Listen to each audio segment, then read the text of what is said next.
Good morning, everyone. I'm back. I had things to do.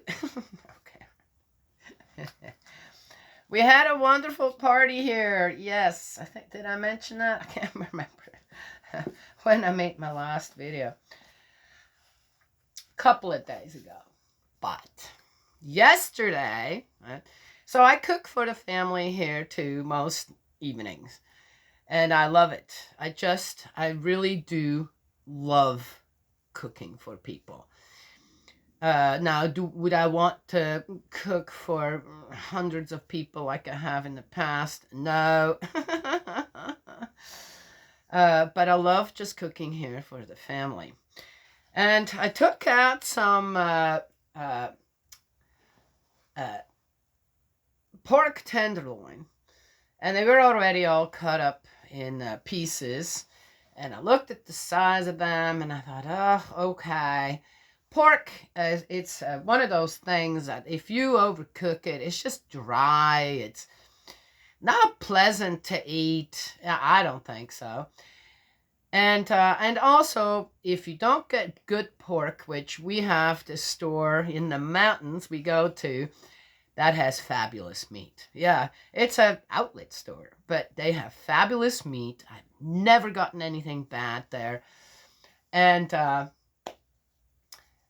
so it tastes good. It smells good. It tastes good.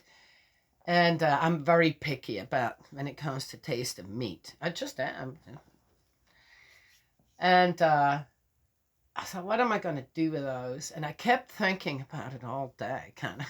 I took them out, and I thought, what do I make with them? Regardless, what am I going to make? Whatever I'm going to do with them, right? Yes. Well, most people say, well, dear me, but so, salt, pepper them, throw them in the pan, right? Turn them over, make sure they're cooked through. They weren't that thick.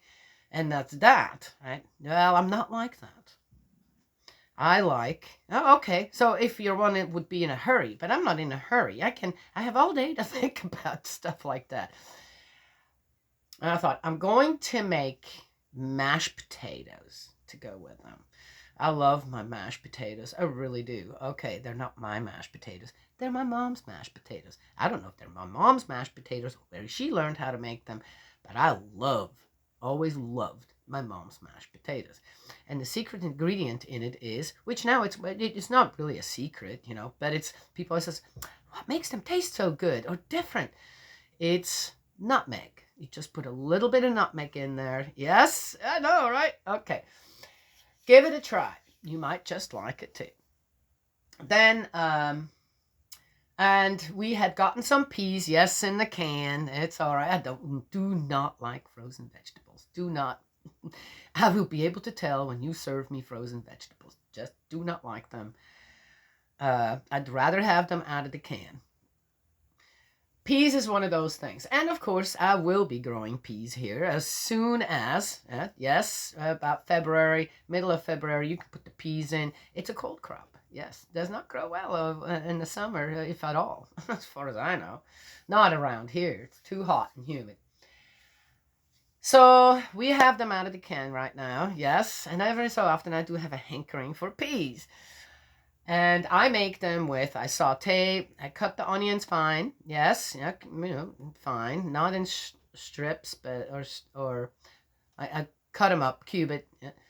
And saute those first in some butter. I also have cut up a little bit of garlic. Yes, it doesn't, again, just cut them up a little, and it doesn't have to be all fine and just or go through a press or something.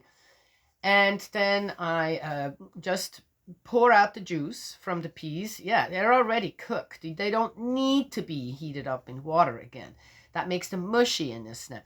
And then once the onions are sauteed, I throw the peas in, yes, and I throw the garlic in, and then I turn it way down, and just gently, yes, no, I don't add anything to it, just like that. So I had those ingredients ready to go, and I thought, okay, that's what I'm going to do. But what am I going to do really with the pork? I want to do something different. It's too boring. See, that's the thing for it. Just throw them in a pan with salt and pepper and just flip, sear them on either side. That's too boring for me.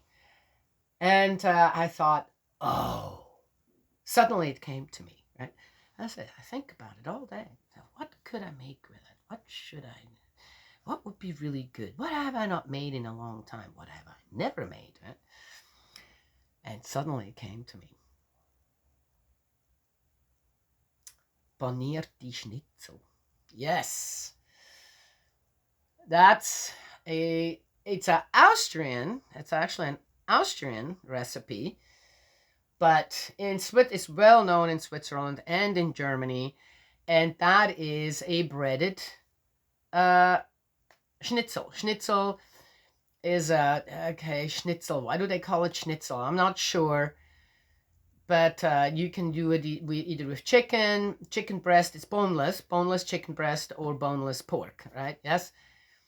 And it's one of those times where you need to have a meat cleaver, where you bang the meat, yes, on both sides, make it nice and thin, not too thin, but and of course then the little pork chops or the pork tenderloin pieces that are about this big become this big. Yes, okay. Anybody that has ever had a schnitzel knows what I'm talking about. So we didn't have one of those. And I asked my son-in-law, I said, I said, you know what? He says, but I have a hammer. I said, you know what? I bet you that'll work. I'll just put plastic around it, no problem. And he comes in with one of those round ones, right? I thought he could just bring me a regular hammer. No. He has one of those plastic round ones. Oh, perfect. It was perfect. So I hammered them down. I salted them and peppered them on both sides, and then gently hammered that again, and it looked perfect. And then you take a plate and put some white flour in it, and then you take 2 or 3 eggs, depending on how many pieces you have, 2 to 3 eggs, and you swirl them right in another plate. And then here's the tricky part. What's the tricky part? Boniermal. I know that in Switzerland you can buy that in a can, and it's basically just breadcrumbs, okay? Really fine breadcrumbs. And I thought, well, we don't have any. I don't have any old bread, and and then I remembered, hey, wait a minute, but there is a bag of croutons in the pantry. I thought, I bet that works. So I took that bag of croutons out, yes, and I put it through the blender. Came out real nice and fine. Then I took the meat, and then I have all that suet that hopefully soon to be or in the future son-in-law, yes, gave me a whole big wheel of suet that he made himself, that he prepped himself. And that stuff's great. I love it. I really love this stuff. It's just great. It's one of those things where, and suet is made from, if people don't know, from around the liver of cows, right? Yes, that's where suet comes from. Anyway, and it's a fat, and it is amazing fat. It also is has considered tallow if you use it to make candles or soap or whatever, and it's amazing. It has no smell to start with, which then means that whatever you cook in it doesn't take on the smell, right? From the fat or the oil or whatever, right? And it stays true to its taste, whatever you cook in it. And so I heated up some of that, and I watched several videos. Okay, and the differences in opinion or how one cooks those goes from one extreme to the other extreme kind of thing. And one says, "Oh, you got to quirl the eggs really, really, really well," and the other one says, "No, just squirrel eggs a little bit. It doesn't have to be." I'm going, okay, I'll just do something in between then. Okay. And then I laid them into the flour first, this and that, then the eggs, and then the boniermal, my own made boniermal, okay? The breadcrumbs, the crouton crumbs. And then I laid them into, that was another one. It looked like the one video that I watched of a lady at home, a home cook, just used some margarine, which I thought, ugh, margarine, just not a big fan of margarine. But yeah, again, because it kind of does tend to give your food that you're cooking in it a certain taste, right, of the margarine. That's not what I like. And it seemed like very little, so she just kind of browned them. And then the other guy, and a guy that I watched, who seemed to be a chef, just about fried them, okay? And he had so much oil, and didn't say what it was, actually, in the pan. I thought, well, again, I'll just do something in between. So I had the suet, so I put a good layer in there.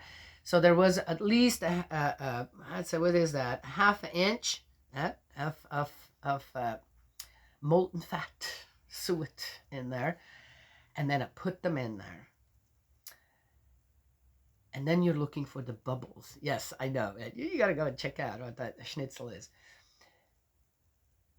And I turned it.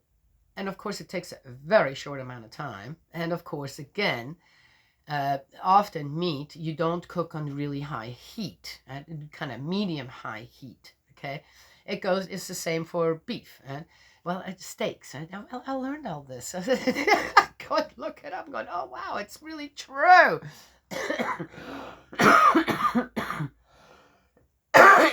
To pay attention to things like this, right? Go get the proper information. And again, if you're just watching one video, you're probably not going to get the proper information. Got to watch a few and go, right? And then use your own intuition on what actually, how you want it to be or taste like. Right? So I did that, turned it over, and there it is. I'm going, oh my gosh, this looks exactly what I used to eat as a kid. And growing up. And then it was done, and they need to be eaten right away. You don't wait. You can eat them cold, but I said, come on now. So everything was ready. Everybody was home. Sat them down, brought over, and you squeeze lemon over top. Yes. Oh, this was the first time that I made Swiss-born a schnitzel. Because in Switzerland, you go and you eat schnitzel and pommes frites as a treat in a restaurant. Yeah? So you don't really make it at home. Right? Yes? Anywho, that's how it was for me in my family. And here I made it, and this is the first time anybody here besides me had schnitzel, and they loved it. Absolutely loved it. And for making them for the first time, I had to pat myself on the shoulder and say, wow, that was really good. And everything that I made with it, the mashed potatoes, and then I didn't really have a sauce, which mashed potatoes, I grew up, you have a sauce to go with it. I took the peas and the onions with the garlic that, is still kind of a little bit moist. And I put those instead of the sauce in the middle of the mashed potatoes. It was delicious. So I told you what we had last night for dinner. Instead of talking about all the things that I see out there going on or hear about what they're going on. What I see people do to each other for no other reason, because they can. I started with what? Yeah.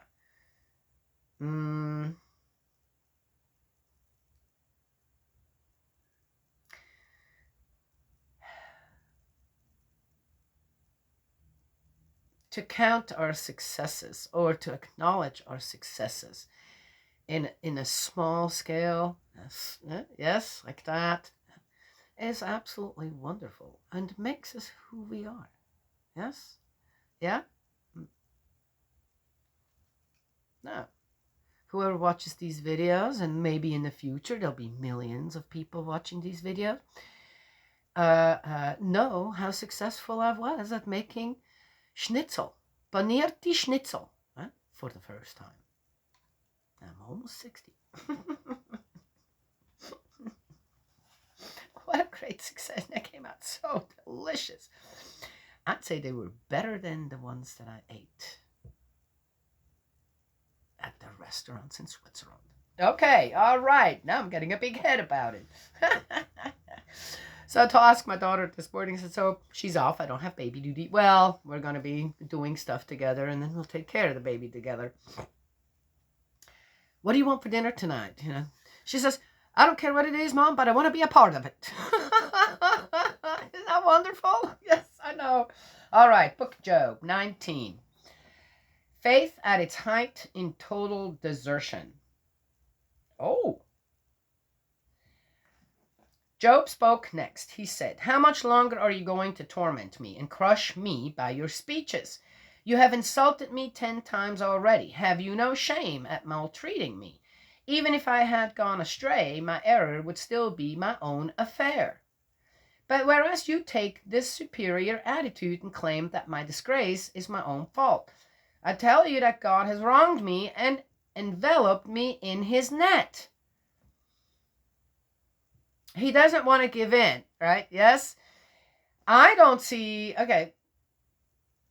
really see, with his friends talking, yeah, there's some, I've mentioned that before, and it's like, come on now, guys, just be there, make him some tea, you know, maybe have some ointment that will help him or something.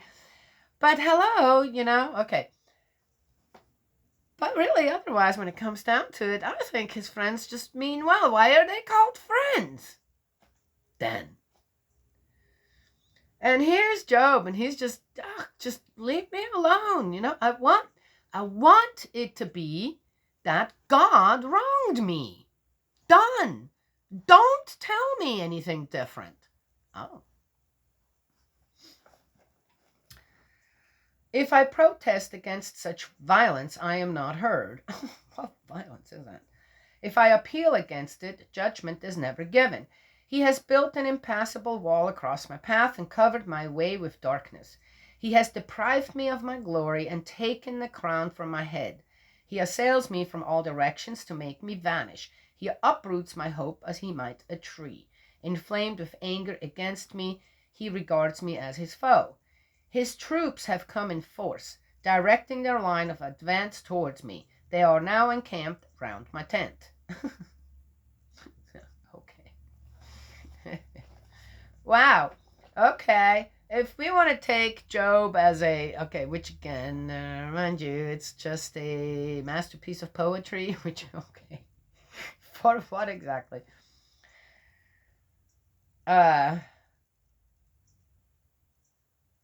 Job is quite dramatic, right? Yes? What a drama king, yes?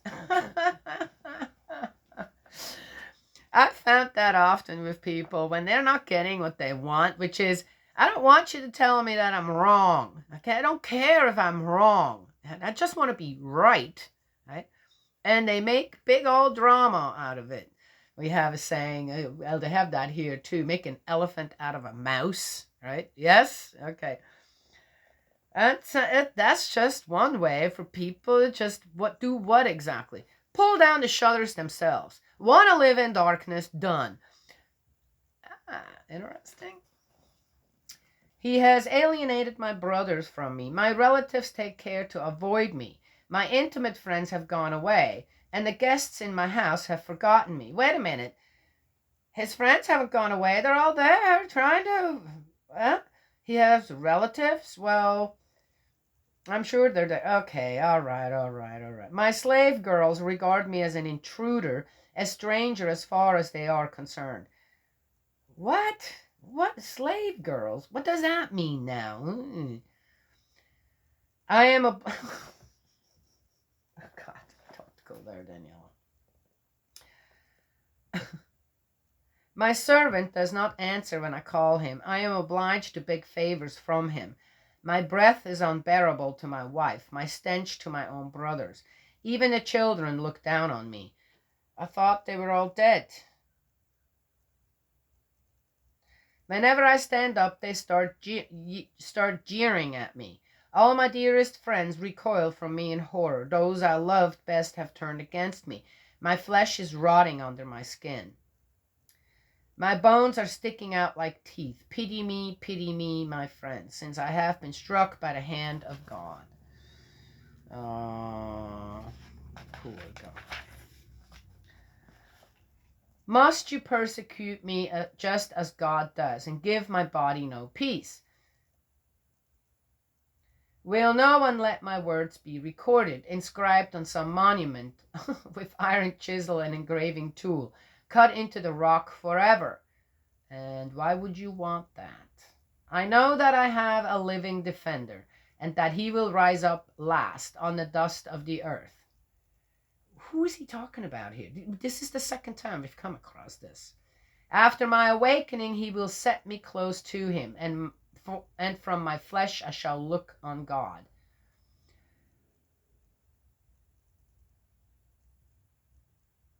He's talking about Jesus. That has to be.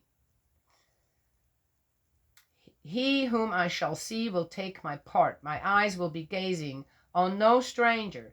My heart sinks within me. When you say, how can we confound him? What pretext can we discover against him? You yourselves had best beware the sword, since the wrath bursts into flame at wicked deeds, and then you will learn that there is indeed a judgment. All right, that's the end of 19. You know, something just came to my mind at the end of this. And it was besides, as I said, I don't know. Who's that defender? Who's he talking about exactly? So again, when was this actually written? During the time of the Old Testament? It seems to me not. But then a question before, wait a minute, what's the time frame here? It doesn't say before Christ, right? BC or AD. Yeah? Okay, I'm just saying. Yeah? So I'm going, oh, so when was that exactly? Already after Jesus' time? Some of this? That's what this sounds like again as well. Oh, I'm just saying. That's a bit odd. But the other thing I thought, when he says,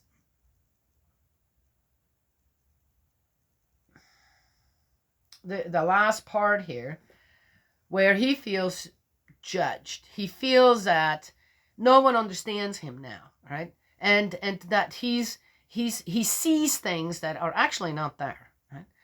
What he says here, I'm not getting, because I did not really read that beforehand. When what his friend said this now, unless we're not getting everything, unless it is just what it is, a masterpiece of poetry, and who knows if it makes sense. It doesn't need to make sense, right? What we're getting is the misery of a person, right? Yes, just miserable. And you know what that reminded me of? And then though, but there's a defender. Once I'll be sitting next to him. This now I'm going, what are you seeing, buddy? Right? What's going on there, actually? And I thought immediately of what when people are oftentimes between 18 and 25, that's when schizophrenia breaks out, becomes noticeable. Yes? Okay, just saying. And that's exactly, that to me, that sounded exactly like someone that is paranoid, becomes paranoid, is aware of some things and experiences that are happening and don't know what to do with it.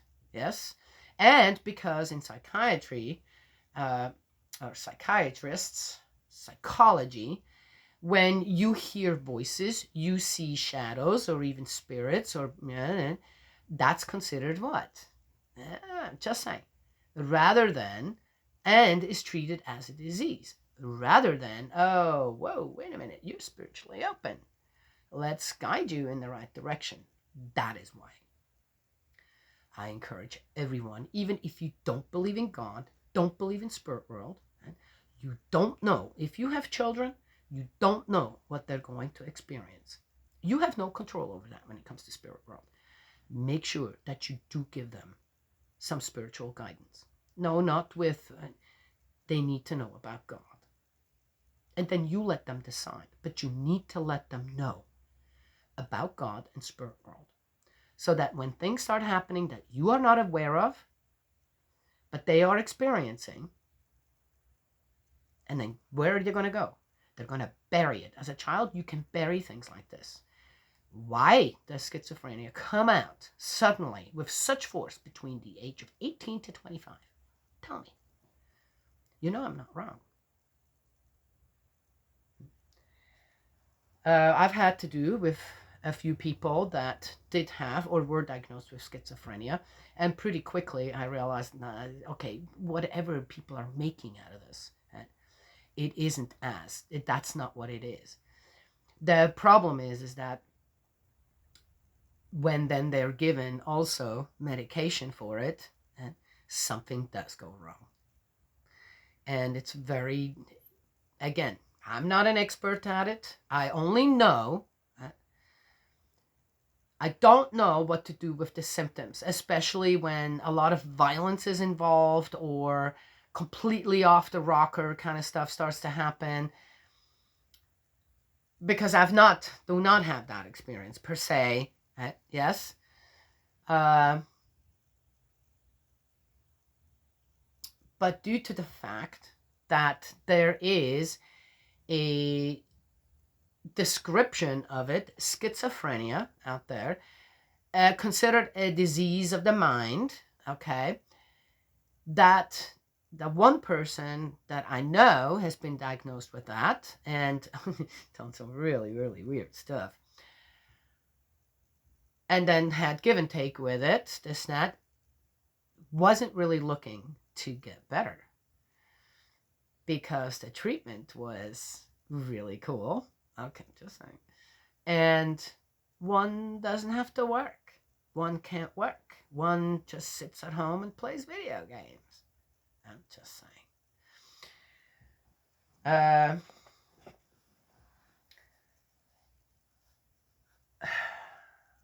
So,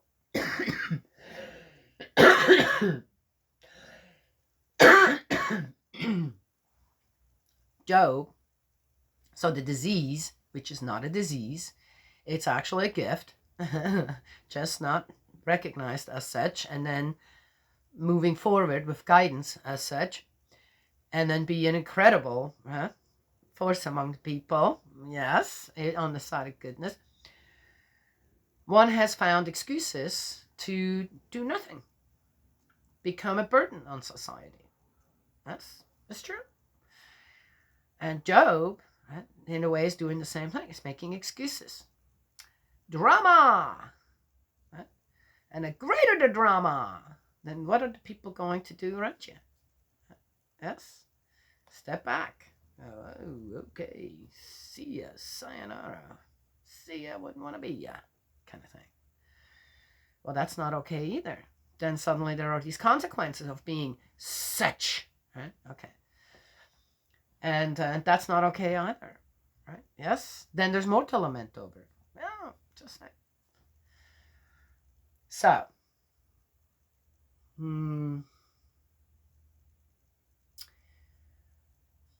I think that many, the many things that have to do with the mind are not being treated properly.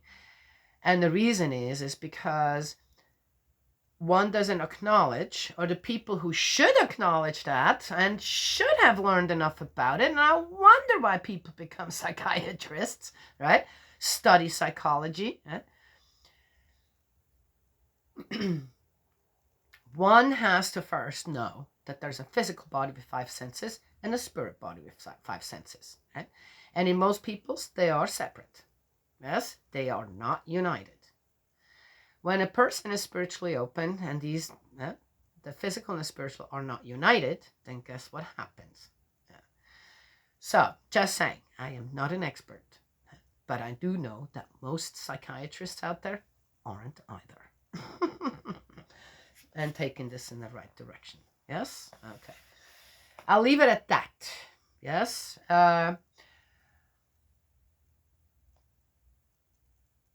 I do know that the people that I have come across that showed signs of distress when it comes to the physical and the spiritual and trying to figure out what's going on there, because they're, again, one foot in spirit world, one in the physical world can be very, very difficult, right? Yes? And confusing. That's what I'm saying. But if you have an upbringing with the knowledge of God and spirit world, it's easier. It's much easier. Because there's a foundation there. Okay, right? Yes, and you're not just slithering around on broken ice, basically.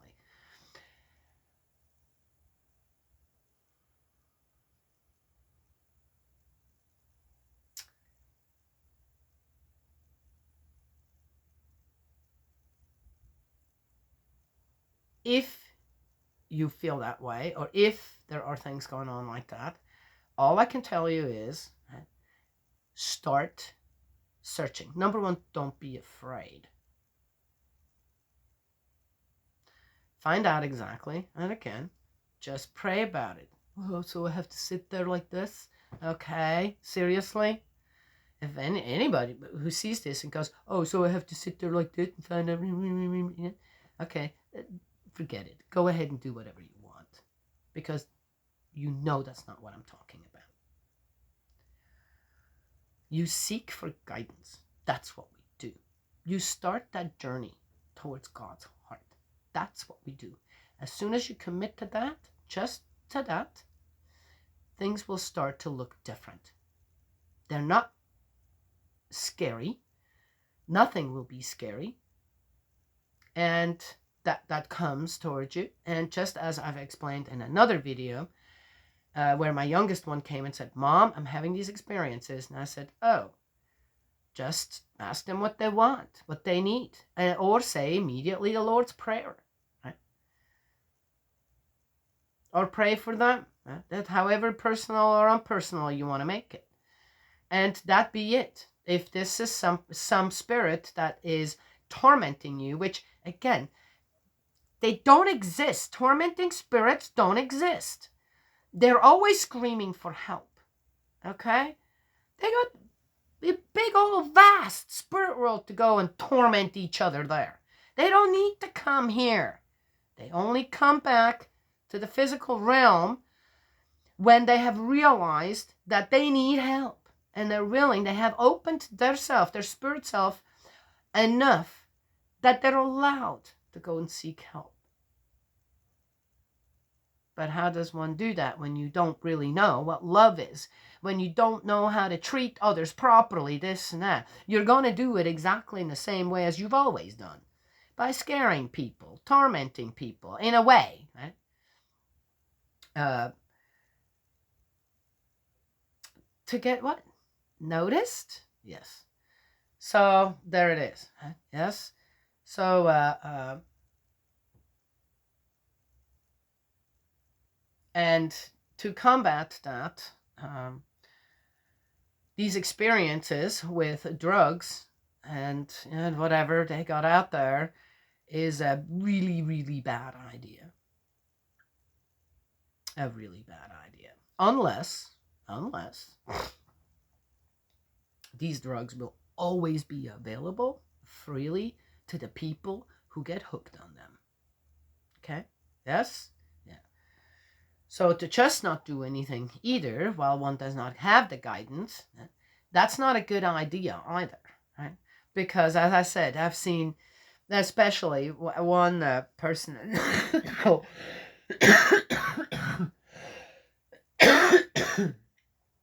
doing some really, really weird things. Anyway.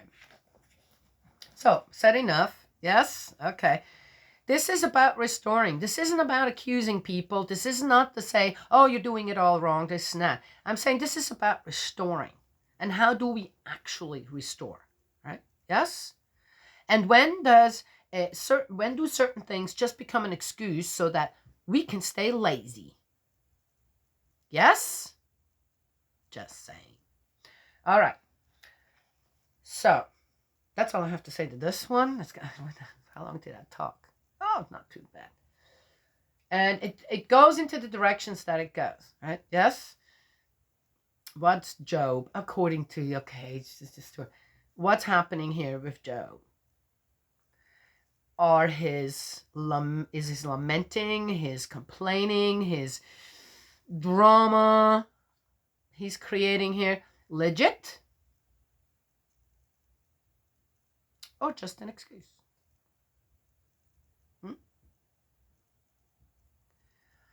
I remember personal experience.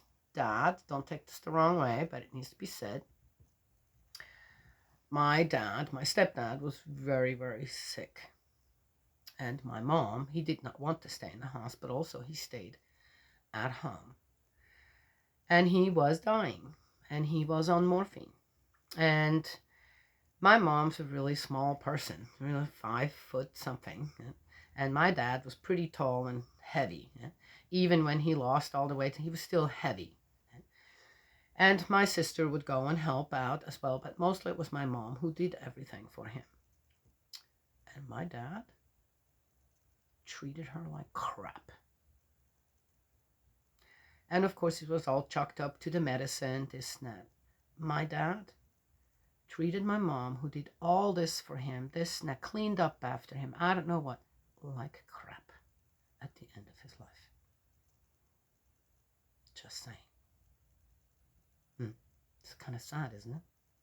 Yeah. So, was I so wrong with what I said beforehand? What can I do this job, actually? Or, aren't we told that, okay, to begin with, that what's laying all underneath?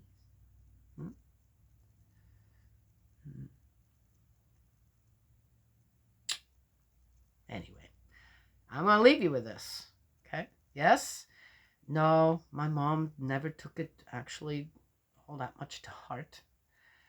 Yes, she was sad. She cried a lot during that time.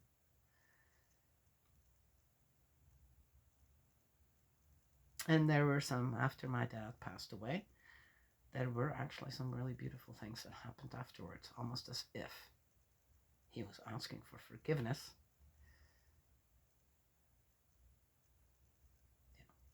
Yes, and grateful my mom noticed. Yes, okay. Let's finish with that. All right, may Heavenly Parent bless and protect you and embrace you with love, and I will talk to you all, God willing, right after this. I have to catch up.